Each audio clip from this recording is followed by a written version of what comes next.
Praise the lord.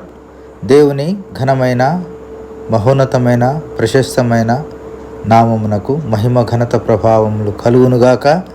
వేకువజామున Berea సందేశం. ముందుగా ఒక కీర్తన పాడుకుందాము.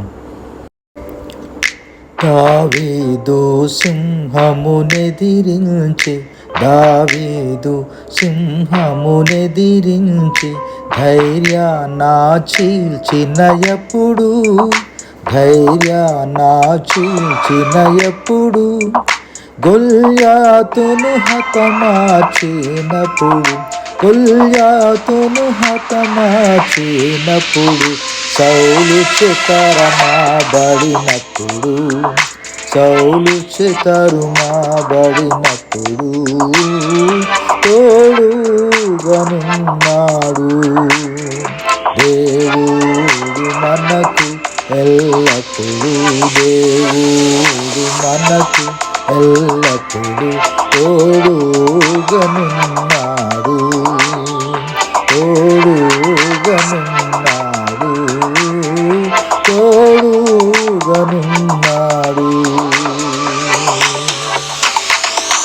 ఈనాటి దేవుని వాగ్దానపు వాక్యాన్ని చదువుకుందాము. సమూయేలు 2వ గ్రంథము 7వ అధ్యాయము 3వ వచనం. యెహోవా నీకు తోడుగానున్నాడు, నీకు తోచినదంతయు నెరవేర్చుమనను.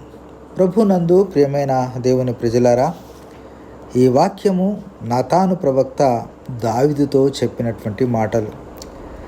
దావీదుకు దేవుడు తోడుగా ఉండి అతని శత్రువుల మీద అతనికి విజయం ఇచ్చి అతనికి నెమ్మది కలుగజేసిన తరువాత దావీదు తన నగరి యందు కాపురం ఉండి నాతాను ప్రవక్తను పిలువనంపి, నేను దేవదారు మ్రాణుతో కట్టించిన నగరి యందు నివాసము చేయుచుండగా దేవుని మందసము డేరాలో నిలిచియున్నదనగా నాతాను ప్రవక్త ఈ వాక్యము సెలవిచ్చినట్లుగా మనం చూస్తూ ఉన్నాం. దావీదుకున్నటువంటి ఇచ్ఛ, దావీదుకున్నటువంటి కోరిక ఏమిటంటే, దేవుని మందసము ఇశ్రాయేల్ ప్రజలందరినీ దావీదు కాలం వరకు నడిపిస్తూ వచ్చింది. మందసము తోడు రాగా ఇశ్రాయేల్ ప్రజలు క్షేమంగా అన్యదేశం నుంచి స్వదేశానికి, దేవుడు వాగ్దానం చేసినటువంటి వాగ్దత్త దేశానికి, అలనాడు అబ్రహాం, ఇస్సాకు, యాకోబులకు దేవుడు ఇస్తానన్నటువంటి ఆ యొక్క పాలు తేనెలు ప్రవహించు దేశానికి తోడుకొని వచ్చింది. మందసము వారికి తోడుగా ఉన్నది. అయితే దావీదుకు కలిగిన ఒక ఆలోచన ఏమిటంటే, నేను మాత్రము ఒక అద్భుతమైనటువంటి దేవదారు మ్రాణులతో కట్టించుకున్న నగరిలో, గృహంలో ఉన్నాను. దేవుని మందసం మాత్రము డేరాలో ఉంది. దేవునికి నివాసం ఇదేనా?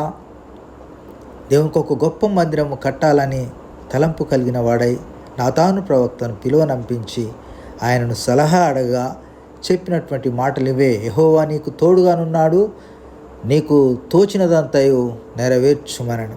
ఆ తర్వాత నాతాను ప్రవక్తకు దేవుడు దర్శనంలో చెప్పి, నాకు దేవాలయము ఆనాటి నుంచి నేటి వరకు ఎవరు కట్టించారు?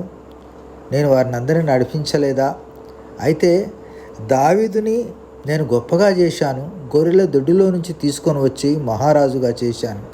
అయినప్పటికీ నేను అతని ద్వారా మందిరం నిర్మాణము చేయించుకోను, అతని గర్భంలో నుంచి వచ్చిన కుమారుని ద్వారా నేను మందిర నిర్మాణం చేయించుకుంటాననే విషయాన్ని చెప్పగా, అదే వార్త నాతాను తిరిగి దావీదుకు తెలియజేయగా, దేవుడు దావీదు పట్ల చేసినటువంటి గొప్ప కార్యాలను ఒకసారి స్మరణ చేసుకుంటూ దేవాలయానికి వెళ్ళి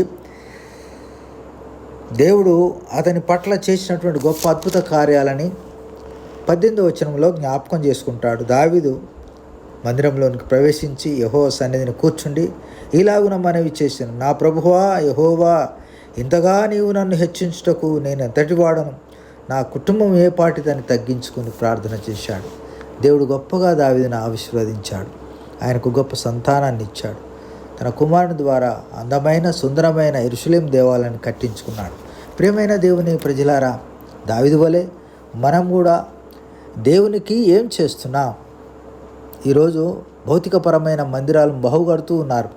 కానీ ప్రాముఖ్యంగా దావీదు దేవునికి హృదయానుసారుడు అనిపించుకున్నాడు. అతని ఆలోచన గొప్పది. అతని యొక్క ఉద్దేశం చాలా గొప్పది. దేవుని గురించి ఆలోచించాడు. దేవుడు దావీదు హృదయంలో వసించాడు. ఈనాడు నీ హృదయంలో, నా హృదయంలో దేవుడు నివాసం చేస్తున్నాడా?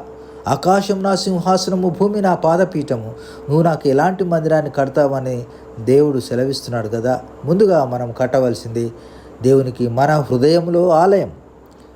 ఆయన మన హృదయంలో నివసించాలని కోరుతున్నాడు. అట్టి ఆలయం నీకున్నదా? దేవుడు నీ యందు నివసిస్తున్నాడా? దేవుడు నిన్ను దీవించి ఆశీర్వదిస్తున్నాడు.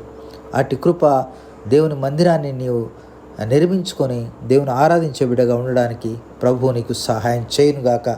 ఈ వేకువజామున దేవుడు ఈ మాటలు దీవించునుగాక. ప్రార్థన చేసుకుందాం. ప్రేమ కలిగిన మా ప్రియ పరలోకపు తండ్రి, మహోన్నతుడా, నీకు వందనాలు, స్తోత్రాలు నాయనా. ఈ వేకువజామున నువ్వు మాకిచ్చిన శ్రేష్టమైన నీ వాక్కులను బట్టి వందనాలు. మాకు మంచి మా స్ఫూర్తిని కలిగించిన మాటలు ఇచ్చావు. అవును ప్రభువా, భౌతికపరమైన మందిరాలు కాక మా హృదయంలో నివసించే దేవుడవు నీవు. నీ కొరకు మేము మందిరాలు కట్టాలి. మా మందిరములలో నీవు నివాసం చేసి మా నుంచి నీవు ఆరాధనలను కోరుకోవాలి. అలాంటి కృప మాకు దయచేయమని యేసయ్య అతి శ్రేష్టమైన నామమున స్తుతించి ప్రార్థించి అడిగి వేడుకొంచున్నాం తండ్రి. ఆమేన్. Praise the lord.